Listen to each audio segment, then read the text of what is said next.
ചിലരൊക്കെ ഫോണിൽ അന്വേഷിച്ച പറഞ്ഞു സനത് എന്ന് പറഞ്ഞാൽ ഫോണിൽ പറയാനുള്ളതല്ല. പിന്നെ പറഞ്ഞാൽ എനിക്ക് ഡൽഹിയിൽ നിന്ന് കിട്ടിയതാണ്, വടക്കേ ഇന്ത്യയിൽ നിന്ന് കിട്ടിയതാണ്, ബറക്കാത്തി സാദാത്യങ്ങളിൽ നിന്ന് കിട്ടിയതാണ് എന്നൊക്കെ പറയും. ഇതിനൊന്നും സനത് എന്ന് പറയില്ല. സനത് എന്ന് പറഞ്ഞാൽ ഒരു സാധനം അല്ലെങ്കിൽ ഒരു വാക്ക് അല്ലെങ്കിൽ ഒരു പ്രവൃത്തി, ഒരാശയം ഒരാളിൽ നിന്ന് വേറൊരാള് വേറൊരാള് വേറൊരാള് വേറൊരാള് വേറൊരാള് അത് കൈമാറി വന്ന ആ ശൃംഖലയുടെ രേഖയാണ് സനത്. കൈമാറി വന്ന ശൃംഖലയുടെ രേഖ.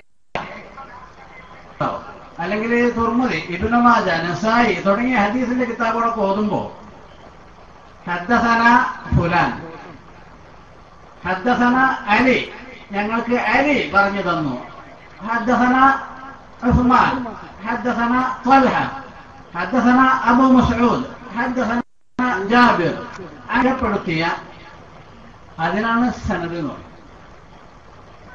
സനത് ഉണ്ടായാൽ പോരാ, അത് വിശ്വസിക്കണമെങ്കിൽ അതിന്റെ രേഖ വേണം.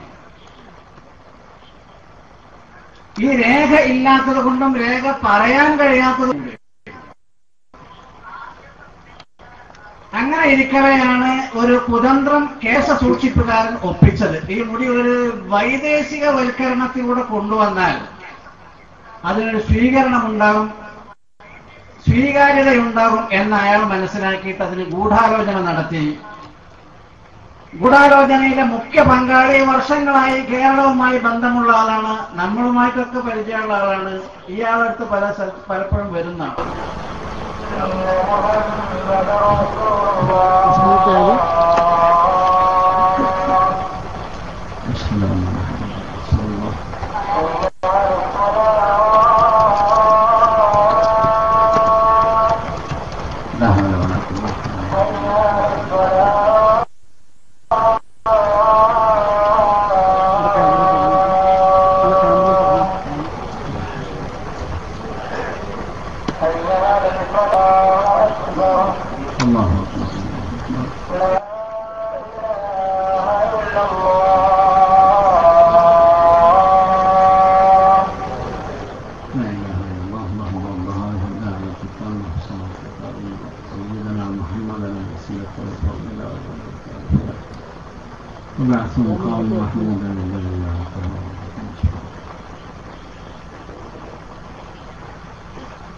അയാളുടെ പേരാണ് അഹമ്മദ് ഖുസറ.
അങ്ങനെ രണ്ടാമത്തെ മുടി വന്നപ്പോൾ അത് വലിയ ഒരു സംഭവമായി ആഘോഷിക്കുകയും അതിനിഗൂഢമായ ആസൂത്രണ പാടവങ്ങളിലൂടെ രീതികളിലൂടെ അത് മുസ്ലിം സമൂഹത്തിന്റെ മുൻപിൽ അവതരിപ്പിക്കപ്പെടുകയും ചെയ്തു.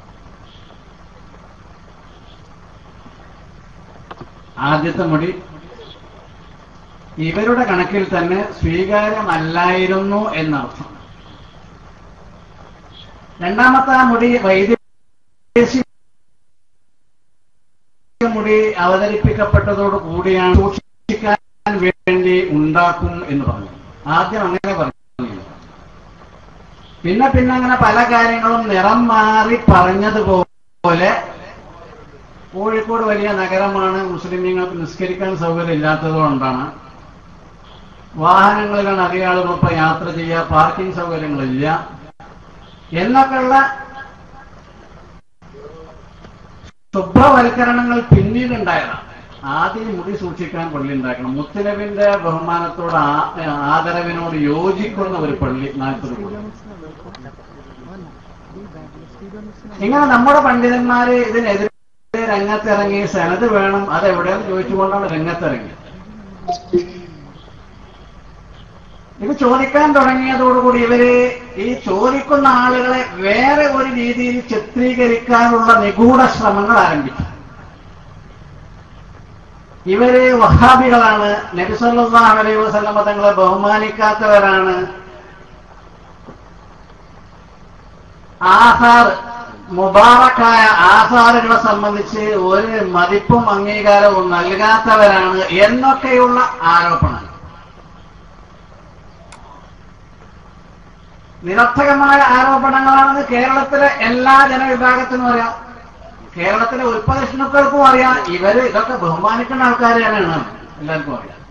ഇവിടെ ഉണ്ടാവും അങ്ങനത്തെ ആൾക്കാർ, തീരെ അംഗീകരിക്കാത്തവർ, തീരെ മുബാറക്കായ ആസാറുകളെ അംഗീകരിക്കാത്തവർക്കും അറിയാം. സമസ്ത കേരള ജമിയത്തുൽ ഉലമ അല്ലെങ്കിൽ അതിന്റെ പണ്ഡിതന്മാര് അല്ലെങ്കിൽ ഈ വിഷയത്തിൽ പ്രത്യേകമായി പ്രസംഗിക്കാനും പ്രഭാഷണം നടത്താനും നടക്കുന്ന ആളുകളൊക്കെ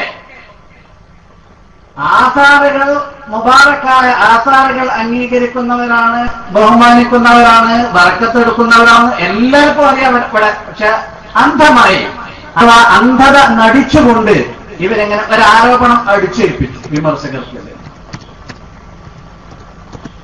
ഉൽപ്പദഷ്ണുക്കളോട് കൂട്ടുകൂടിയിരിക്കുന്നു, അവരുടെ പത്രങ്ങളിലാണ് ഇവരുടെ വാർത്തകളൊക്കെ വരുന്നത് എന്ന് രണ്ടാമതൊരു തെളിവ്. ഒരു സത്യം പ്രഖ്യാപിക്കപ്പെടുമ്പോൾ സത്യത്തോട് പ്രതിബദ്ധതയുള്ള ആളുകളൊക്കെ അത് പ്രസിദ്ധീകരിക്കും. ഇതിന് ഈ പറയുന്ന ആളുകളെ തമസ്കരിച്ചിട്ട് കാര്യമില്ല. സത്യത്തെ ആഗ്രഹിക്കുന്ന, സത്യം പ്രകാശിപ്പിക്കാനും പ്രസിദ്ധീകരിക്കാനും ആഗ്രഹിക്കുന്ന മാധ്യമങ്ങളൊക്കെ അത് ആരുതാണെങ്കിലും അവരത് പ്രസിദ്ധീകരിക്കും. അതുകൊണ്ട് ഈ പറയുന്ന ആളുകൾ അവരുമായി സന്ധി ഉണ്ടാക്കിയിരിക്കുന്നു, ചങ്ങാത്തത്തിൽ ഏർപ്പെട്ടിരിക്കുന്നു എന്ന് പറയുന്നത് തീർത്തും ബുദ്ധിശൂന്യതയാണല്ലോ. ദേശാഭിമാനിയിൽ വരെ ചെറുശ്ശേരി ഉസ്താദിന്റെ ലേഖനം വന്നു. അതുകൊണ്ട് ചെറുശ്ശേരി ഉസ്താദ് ആ പത്രം വിഭാവനം ചെയ്യുന്ന ആശയത്തിന്റെ ആളോ ആദർശത്തിന്റെ ആളോ രാഷ്ട്രീയത്തിന്റെ ആളോ എന്നാരെങ്കിലും പറഞ്ഞാൽ ഓന് ശരിക്കും തലക്ക് സുഖമില്ലാന്നല്ലേ നമുക്ക് മനസ്സിലാക്കാൻ കഴിയുള്ളൂ. യഥാർത്ഥത്തിൽ ഈ കാര്യം നിങ്ങളെ പ്രത്യേകം മനസ്സിലാക്കി തരേണ്ടതില്ല. നമ്മളൊക്കെ തബറുക്കിന്റെ ആധാറിന്റെ ആളുകളാണ്.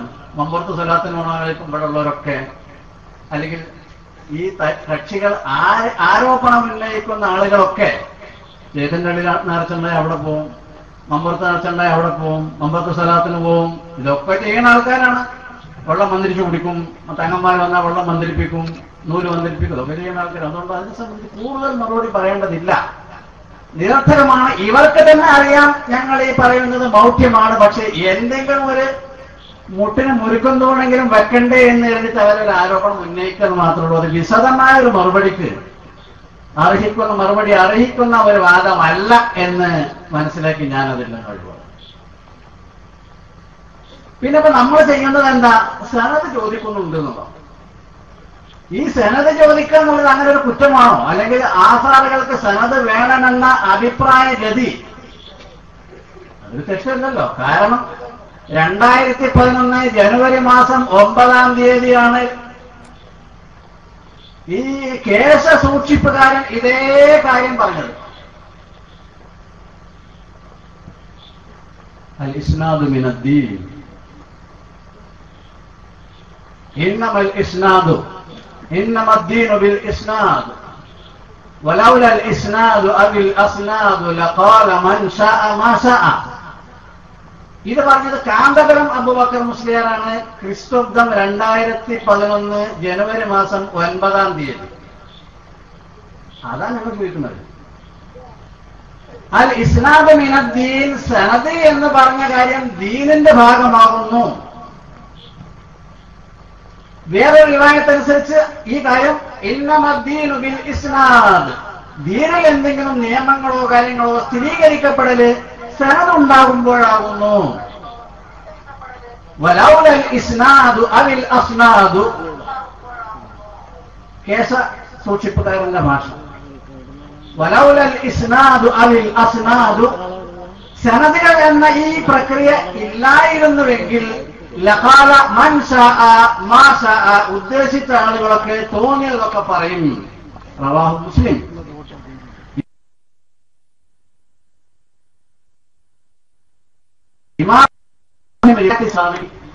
വചനം ഞങ്ങൾ ചോദിക്കുന്നത്, മുസ്ലിയാരെ നിങ്ങൾ 2011 ജനുവരി 9-ാം തീയതി കേന്ദ്രത്തിൽ വെച്ച് പ്രഖ്യാപിച്ചിട്ടുണ്ടായിരുന്നല്ലോ നിങ്ങളുടെ ഭാഷയിൽ ലക്ഷങ്ങളുടെ മുൻപിൽ, കുറ്റം കുറച്ചാൽ മതി, ഒന്നോ പറഞ്ഞിരുന്നുവല്ലോ. ആ സനദ ഞങ്ങൾ ചോദിക്കുന്നത്. കാരണം നബി സല്ലല്ലാഹു അലൈഹി വസല്ലമ തങ്ങളിലേക്ക് ചേർക്കപ്പെടുന്ന എന്തിനും സനദ് വേണം. ഇന്നമൽ അഅ്മാലു ബിന്നിയ്യാത്ത് നബി സല്ലല്ലാഹു അലൈഹി വസല്ലമ തങ്ങൾ പറഞ്ഞതാണ്. അത് ഇന്നയാള് പറഞ്ഞു, അദ്ദേഹത്തിന് ഇന്നാള് പറഞ്ഞെടുത്തു, അദ്ദേഹത്തിന് ഇന്നാള് പറഞ്ഞെടുത്തു, അദ്ദേഹത്തിന് ഉമർ ഇബ്നു ഖത്താബ് പറഞ്ഞെടുത്തു, അദ്ദേഹത്തിന്റെ റസൂലുള്ളാഹി പറഞ്ഞെടുത്തു. ഇതാണ് സനദ്. റസൂലുള്ളാഹി മിസ്കീൻ വന്നപ്പോ ഒരു ദിർഹം കൊടുത്തു, ഉദാഹരണം. അത് റസൂലുള്ളാഹി സ്വല്ലല്ലാഹു അലൈഹി വസല്ലമ തങ്ങൾ അങ്ങനെ കൊടുത്തു എന്ന് വിശ്വസിക്കണമെങ്കിൽ സനദ് വേണം. ഇന്നയാൾ പറഞ്ഞു, ഇന്നാൾ പറഞ്ഞു, ഇന്നാൾ പറഞ്ഞു. അൻ അബീ ഹുറൈറ, അബൂ ഹുറൈറ പറഞ്ഞു, അന്ന നബിയ സ്വല്ലല്ലാഹു അലൈഹി വസല്ലം തസദ്ദഖ അലാ മിസ്കീനിൻ ബിദിർഹം, ഒരു മിസ്കീൻ വന്നപ്പോൾ ദിർഹം കൊടുത്തു പോകും. നബിയുടെ ഒരു പ്രവൃത്തി, നേരത്തെ പറഞ്ഞ നബിയുടെ ഒരു വാക്ക്. ഇനി നബിയുടെ ഒരു അസർ, നബിയുടെ ഒരു ശേഷിപ്പ്